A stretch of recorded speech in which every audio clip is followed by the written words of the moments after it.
Hello, everybody. Welcome back to another exciting episode of the Media Boat Podcast, your weekly rundown where we talk movies, TV, music, and video games, but not necessarily in that order.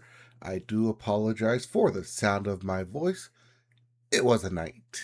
So let's get right into it because we always bring you the latest. Oh, by the way, solo show. Just me today. It is 7-Eleven. Matt is on a Slurpee hunt that is going to take all day, but that doesn't stop us from bringing you the news. This is episode 546, and I'm sure at some point both of us will be back on track hosting this together once again.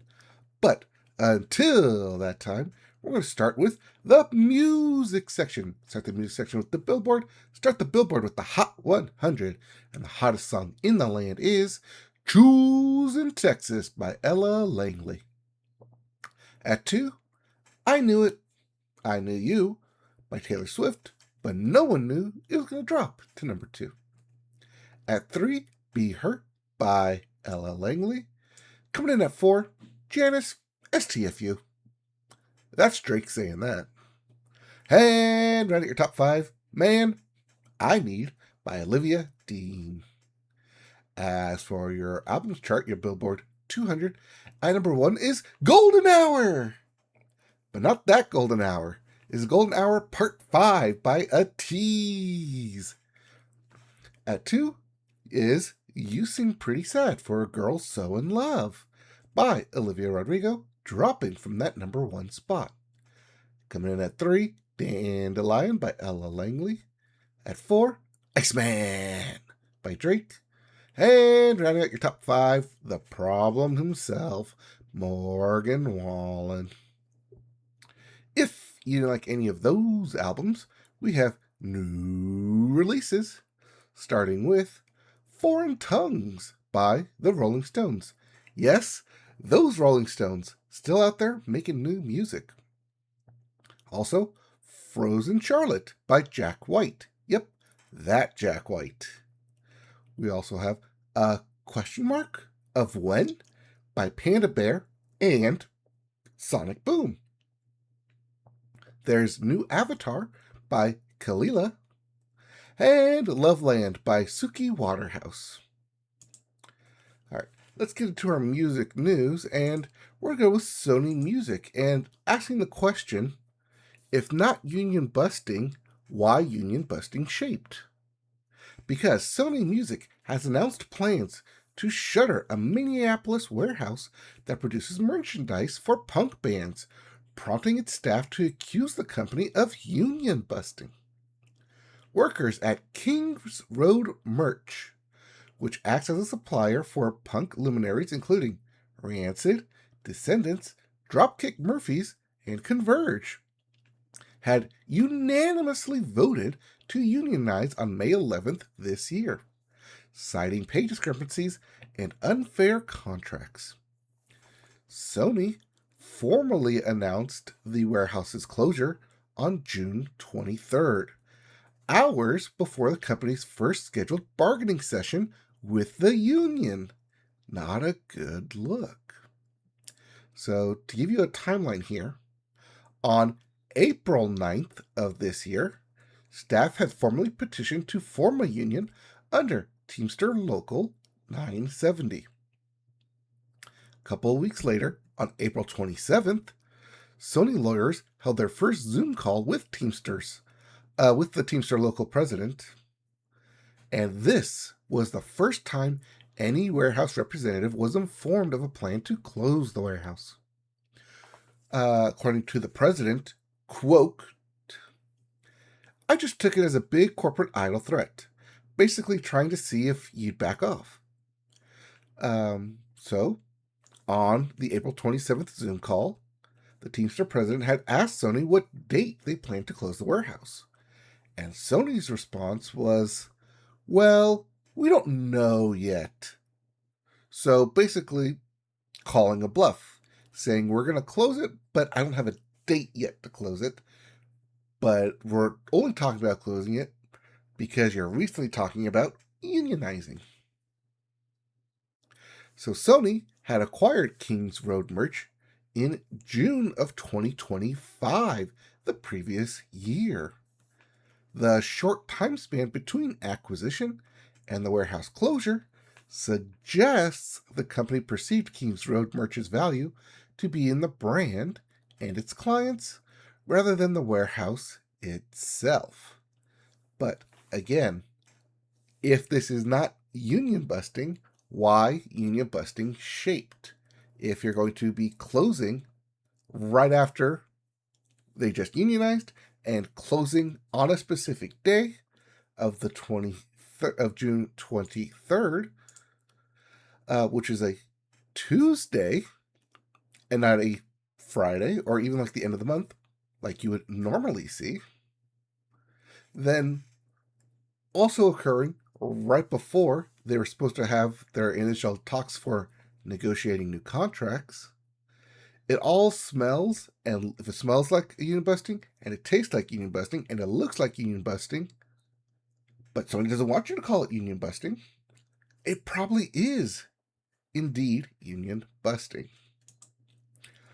It is very unfortunate that all these people are now out of a job, but also it's very unfortunate that they were signed to a union now, that all those players have union backing because they signed unanimously back on April 9th.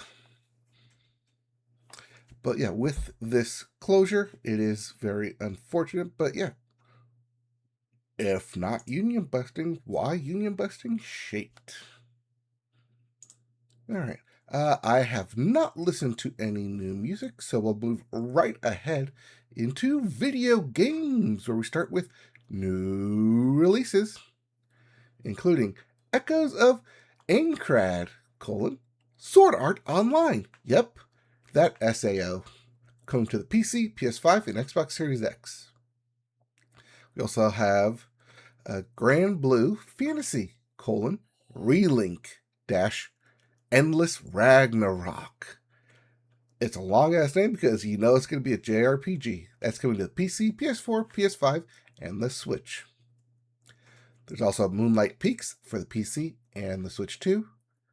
But you got not one, not two, not three, but 4 different big hitters this week to choose from.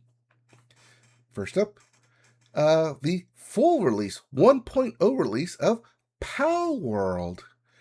Everyone remember Pal World from last year? Well, it was in early access. This is the full 1.0 release coming to the PC, PS5, Xbox Series X, and the Xbox One. We also have Digimon Story, Time Stranger. Yes, it came out last year, but it's now available on the Switch, and the Switch 2. So I can personally guarantee that I really enjoyed Digimon Time Stranger because it topped my list. It had everything I wanted in a game, and if you haven't played it because you own a Switch, now's your chance. No excuses not to play it. There's also Assassin's Creed Black Flag Resynced for the PC, PS5, and Xbox Series X. That's the re-release and remake of Assassin's Creed Black Flag. And lastly, which leads us right into our news story, EA Sports College Football 27 for the PC, PS5, and Xbox Series X. Now, while that game officially releases today to mass appeal, if you pony up $150 on the EA Sports College Football 27 MVP Plus membership, you've gotten access on July 2nd, a week early. And players who've had that game for this past week have noticed that EA has added microtransactions, which is no surprise here. But what is a surprise is that it's within their main single-player modes, Dynasty and the Road to Glory. And They did so without previously letting fans or creators who attended a special preview event in Chicago in June, which was last month, know about these additions. EA has added the ability to pay real money to upgrade your player or coach, depending on the mode. For example, if you wanted to upgrade your coach in Dynasty to the max level right at the beginning, out the gate, it costs you an extra $100, which is more than the cost of the base game. So in College Football 27, the option to increase the amount of XP earned, which had been in the previous two newest installments, has been completely removed. The only way you can level up quicker now is by spending the money. So over the past 48 hours or so, several creators, and many of them who had participated and have been partnered with EA as part of its creator program, have publicly called out these new microtransactions in the game, especially because it's a very, very scummy tactic to add it after you've already showcased it to your creators, to people you are in basically content creation programmings with. So when you have this big like Madden Palooza event, at least when EA's done this in the past, it's to help showcase the game. Same thing here with College Football 27, that it's helped to showcase the game to its creators so they can get their preview, get their hands on, get their footage that they need to help upload and help promote College Football 27. Because people listen to creators. There's creators out there who have big sway. And if you leave out a very important aspect of the game to your creators, it does create a sense of false advertising. And the creators are not about that. Also, adding this tactic after the event when you know that it's going to be in there, but also after like doing this whole big showcase, Dance and Pony show, and then just like squeezing it in right at the last second. Very, very scummy, very, very terrible tactic. So yeah, if you're planning on getting College Football 27, think twice, because your Dynasty mode and your Road to Glory mode won't be as easy as they have been in the past two iterations.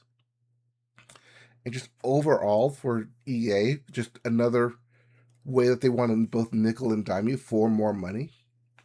Now, we know that essentially like loot box and paying to play with EA games comes with the territory. But most of the time, that's for online multiplayer, when you're playing against someone else. Not, and hasn't been, and shouldn't be for the single player experience. That you have to pay an extra $100 to max out your stats for a single player game, or for a single player experience, not a single player game. It's crummy. It's another reason why you shouldn't be buying from EA, aside from the fact that they are now funded by the Saudi Public Investment Fund. But yeah, they just want more money, and they're going to squeeze and wiggle their way any way they can for it. So vote with your wallet. Stop buying EA. All right. Let's see here. Let's go into video games. And I've been playing a game. Technically, this game came out last year, I want to say. But it's out on PlayStation Plus right now.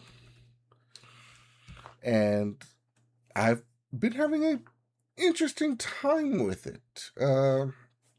Yeah, actually 2 years ago. So this was released in October of 2024. I'm talking about Life is Strange Double Exposure, the sequel to one of our favorite games, Life is Strange. I say sequel because it's a direct sequel. Yes, there have been other Life is Strange games, specifically Life is Strange 2 and Life is Strange Color, or True Colors. But yeah, this one returns with Max Caulfield as the main protagonist, solving yet another mystery revolving a death of one of her friends. She's grown up now. This is a college atmosphere, so it deals with a college and mature themes that the previous games, while mature in their own right, definitely skirted the high school theme of it. But this being as an older Max Caulfield, you get more mature settings, set in a bar mostly, a lot more drinking, a lot more sexual tension around everyone. Not that it wasn't already in the first game, but the mystery behind it, especially after the chapter 1 ending, definitely left you questioning it, and every subsequent chapter ending leaves you with a good hook to want to keep playing more, want to help unravel the mystery. It's got that good, it's got a good hook to it. I don't know if it's exactly hooked me enough to want to go back and play through it multiple times, though, to like see everything and get everything. I think a one-time playthrough is enough to stomach me, at least in my journey through it. And it is beginning kind of 6 out of 10 reviews everywhere. I'm pretty sure that's about it. So if you enjoyed Life is Strange way back when, you might find something in Double Exposure that you enjoyed. Otherwise, yeah, I think this is probably going to be a pass for most people, and already was, because it came out in October of 24. And lastly, in video games, it's that favorite time of the year. Happens twice. Already happened in January, and it's July, happening right now. Summer games done quick. Bettering your donations with Doctors Without Borders. Currently, they have raised $1.5 million. That amount is expected to probably double or just get close to 3 by the time this event ends at the end of the week. If you want to see some great speed running events, if you want to help donate to a good cause, just look up SGDQ. The event runs twice a year, and yeah, January helps with just with cancer awareness, and the summer one helps with Doctors Without Borders. All right. Moving right along here, we're going to go into television. We start the television with the Sports Corner. And FIFA World Cup continues. The semifinals are going to be on upcoming Tuesday and Wednesday, with the finals being next Sunday. So, next time we record, we'll know who's in the finals. Right now, we do know that France and Spain, even though they're right next to each other, have to travel all the way to Texas to play that semifinal match. For the other side of the bracket, we will find out later today, as of this recording. But speaking of last week, if you would have guessed that Joey Chestnut and Miki Suda would have defended their titles for their mustard belts, you were right. It wasn't a contest. I mean, it was a contest in that everyone was up there gorging on hot dogs on the 4th of July, but also not really a contest because they blow everyone out of the water. You'd think that at some point someone would come along and be able to beat them, but it hasn't happened yet. Gotta wait a whole nother year for a new challenger. Speaking of new challengers, Wimbledon is here. And we have our finals matchup. Over in the women's side, we have Karolina Muchova versus Linda Noskova. Yep. Coco Gauff, who was the favorite kind of going into the semifinals, could not take it to the end, losing in that third match going 12-10. But over in your men's section, in your finals, we have a number 1 versus number 2. but it's not who you think. At least one of them's not who you think, because Yannick Sinner was able to beat Djokovic in 3 straight sets in the semifinals to claim his spot as the number 1 seed against the number 2 seed, also winning in 3 straight sets, in Alex Zverev. If you're wondering, yes, Zverev usually ranked number 3 here. Sinner oscillates between 1 and 2. But hey, we'll get a great tennis matchup of 1 place 2 in Wimbledon finals. If you're wondering where Carlos Alcaraz is, currently on the injured list. Well, not really on the injured list, but he's nursing a wrist injury and decided not to compete. But we'll have an exciting matchup between Sinner and Zverev this upcoming Sunday. All right. Let's see here. There was big news in the NFL as long-awaited and purposely training Aaron Donald was indeed sighted at Rams training camp in cleats. He's going to come back. Aaron Donald, Myles Garrett on the same defense. Teams beware, and training camp begins this upcoming week, July 15th. Hopefully, the teams will...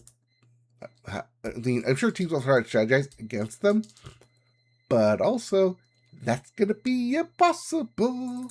Rams are going to win the Super Bowl. All right, before we get to any of that, though, the MLB. We are currently in the dog days of summer because no other sports, well, except for Wimbledon, is currently on. So the Home Run Derby will be taking place on Netflix this year. That's right. If you could not find the Home Run Derby in your local listing, that's because it is not a local listing this year. It is going to be on Netflix. And your Home Run Derby hitters are hometown hero Bryce Harper, because it's going to be in Philadelphia this year. We also have Jordan Walker, Wilson Contreras, Jack Caglione, Delicious Ben Rice, Junior Caminero, and Arroz. Wait, no, that's 2023. Yep.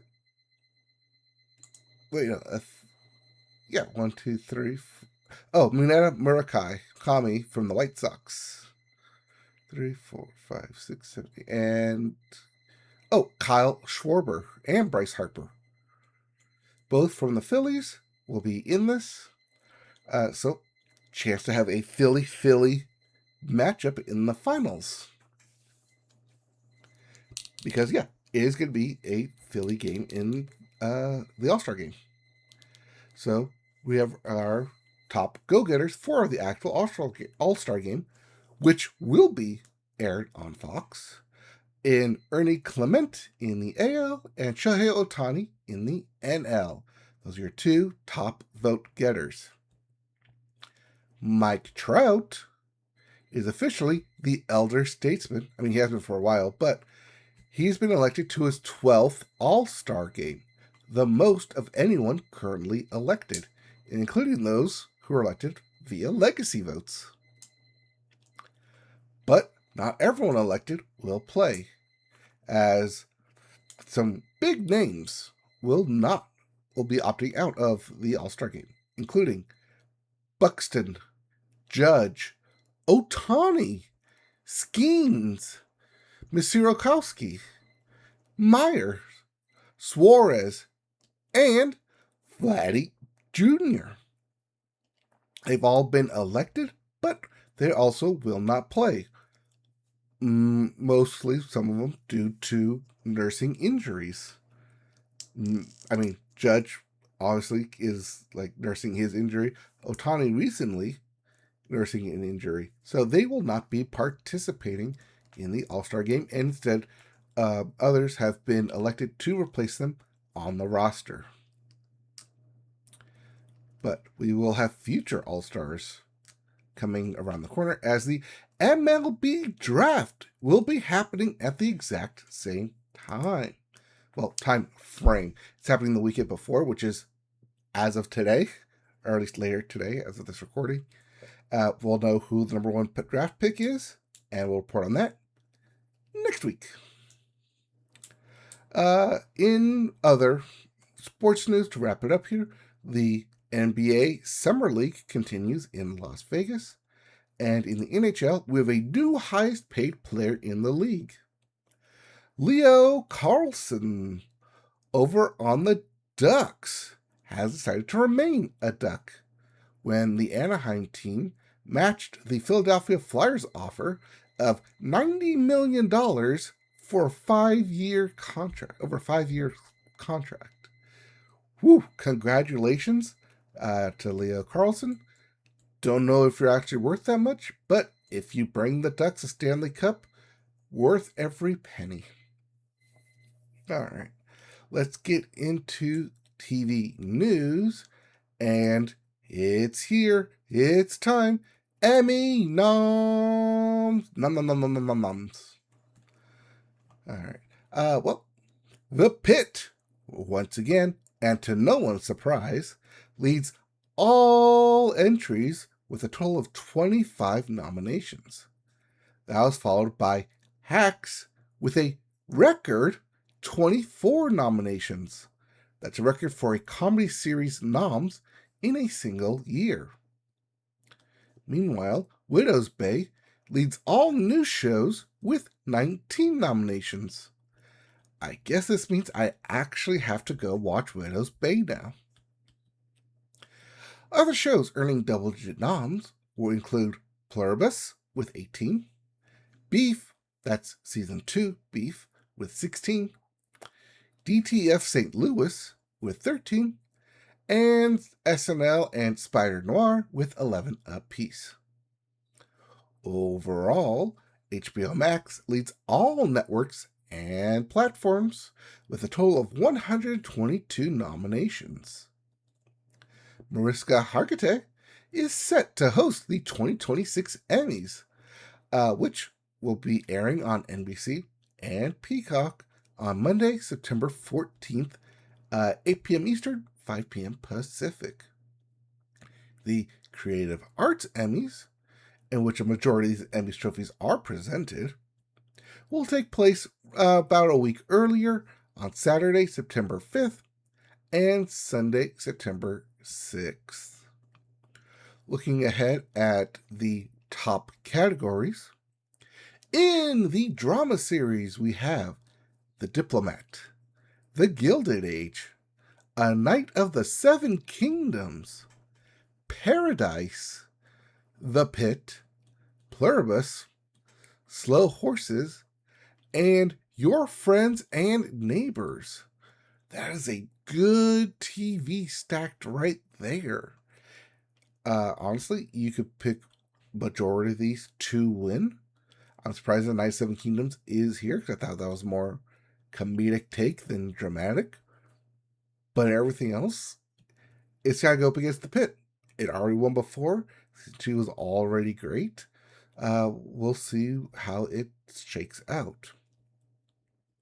Over in the comedy series, we have Abbott Elementary, The Bear, Hacks, Margot's Got Money Troubles, Nobody Wants This, Only Murders in the Building, Shrinking, and Widow's Bay. Yep, you got 1, 2, 3 Apple TV shows competing against each other in the comedy series. I'm gonna put my money on Hacks here because it was the final season. It was a really good season, and The Bear is for season 4, the previous season, not the season 5 that just came out. It might confuse some Emmy voters because it's just the way The Bear releases. But we'll see how it does. But yeah, probably go with Hacks here. When we get closer to the Emmys, we'll have all our main Emmy nominations. But the last category we'll look at here is the anthology or limited series, including All Her Fault on Peacock, The Beast in Me in Netflix, Beef Season 2 on Netflix, DTF St. Louis for HBO Max, and Love Story, John F. Kennedy and Carolyn Bessette over on FX. I'll be surprised if DTF St. Louis wins here. Probably going to go with Beef, just because it won before. But like I said, we'll do all those nominations breakdown as we get closer into September. All right. Let's see here. I have not watched any new TV outside of sports. So we'll keep moving along here then. Really quick show into cancellations and renewals. Nothing new was announced as canceled because it was a holiday weekend and coming out of that holiday break. But we did have one death. Bonnie Tyler, age 75, singer, best known for the songs Holding Out for a Hero and Total Eclipse of the Heart. Two massive bangers of songs, two classic songs. Just a singer who will be missed. I believe she was on tour, or at least still performing, up until her death this past week. All right, and we get into our final section, the movie section. We start the movie section with the weekend box office. And to no one's surprise, Minions and Monsters is your number one movie with $37 million. That is a surprise in the total. As it at the 5-day weekend, including the first, $62 million. Just to put that into perspective, at number 2, Toy Story 5 came in second with $30 million, so just 7 off from that new debut, but has amassed $365 million domestically, meaning that's a hit, meaning that's the reason why they keep pumping out Toy Story movies, because everyone continues to go see it. It's a license to print money. And that's just box office money, not including sales and merch and toys and games and like everything. It's just Toy Story continues to fund the Pixar machine. Coming at 3, the other new release, Young Washington, made $19 million in its debut. At 4, Supergirl with $8.6 million, coming up to 57 domestically. And right, your top 5, Disclosure Day with $5.7 million. That puts it over $100 million at 105. All right. Well, we did not make a prediction last week. Not making a prediction this week. Although you pretty much guess what's going to be your number one movie, because we have The Invite, which is the Seth Rogen dramedy from A24. We also have Evil Dead Burn coming out this week. But let's be real, everyone's going to go see Moana. The live action Moana will be your number one movie next week, unless somehow Evil Dead Burn just wins. Somehow people want to go see it. Otherwise, Disney live action Moana is going to be your number one movie next week. But everyone's going to get out of the way, because the following week, The Odyssey is here. Christopher Nolan's The Odyssey. See the promos, see all the reviews coming out this week as that embargo lifts. All right, let's get into movie news as we wrap up this quick episode with a bit of a casting call. If you want to do a ninja run, I've got news for you. The live-action Naruto movie is launching a worldwide casting search to find its 3 leading actors. The adaptation of Masashi Kishimoto's classic manga is backed by Lionsgate. The casting search will fill roles of Team 7, looking for Naruto, Sasuke, and Sakura. Additional casting for supporting roles will follow, but you gotta get those 3 main leads to start. Destin Daniel Cretton, the filmmaker behind Shang-Chi and the upcoming Spider-Man Brand New Day, is both writing and directing the project. Cretton said in a statement, quote, "I'm thrilled to kick off this worldwide casting search for our Team 7 and to bring the incredible universe of Naruto to life." So this has actually been quite a while in the making, because Lionsgate actually announced a live-action Naruto movie back in February of 2024. And here we are in 2026, finally getting going with a director, with a written script, and now we're getting into the casting. It's basically development hell for the past 2 years. And it's finally been baked and hopefully not overcooked into production for a, let's see here, we're in 2026, 2027 production, either end of 27 or March of 2028 Naruto movie. I mean, directed by Destin Daniel Cretton, great director. I guess this was the consolation prize for losing out on, Spider-Man was the consolation prize for losing out on Doomsday. But since he is trying to get out of the Marvel machine, going into the Naruto machine. If this is a hit, he may just spawn his own IP franchise and trilogy here. Good luck to you. But yeah, I know it's not really good luck, because there are a lot of Naruto fans out there who will rush to see this movie. Will they still be interested in it 2 years from now? Especially after they see a trailer. Alright.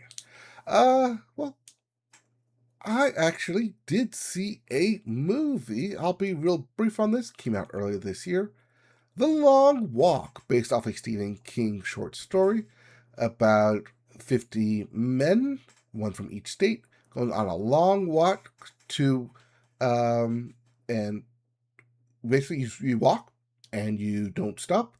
Who the last man standing gets one wish granted. The movie makes you actually care for these people, these kids on this walk. It does delve into some interesting backstories, but the ending is very, very abrupt. And I mean, like, super abrupt. Like, it happens, it ends, you don't have time to sit with it. It just ends, roll credits. I think if this movie was about 20 minutes shorter, it would work better. But also, just not really having a solid, like ending that makes you want to go, like, oh, I want to watch this again. I want to see stuff that I missed. It's very much like it is what you get out of it. And, yeah, I mean, it's not a bad movie by any shake of it. It's just not one that's really going to resonate with you or stick with you after you walk out of theater, but after, like, you close it out, after you stop watching. But yeah, I mean, that's The Long Walk. That's on HBO Max right now, or HBO and HBO Max. All right, and that'll do it for this very solo show of the Media Bill Podcast. If you want to catch us, we're all on YouTube. Just search Media Bill Podcast. We're everywhere. Just find us on Spotify, Google Play, Apple Podcasts, Amazon. If you have questions, comments, feedbacks, you can email us at mediabotpodcast@gmail.com. Occasionally, I'm playing video games over at Twitch. Just search Media Boat. We have a Discord, we have Blue Sky, we have an IMDb page. And we'll be back next week. Actually, I will not be here next week. You'll get another solo show from Matt next week. But at some point, we'll be back together. But yeah, this show will continue with more news, more thoughts, and more of us. Okay, bye.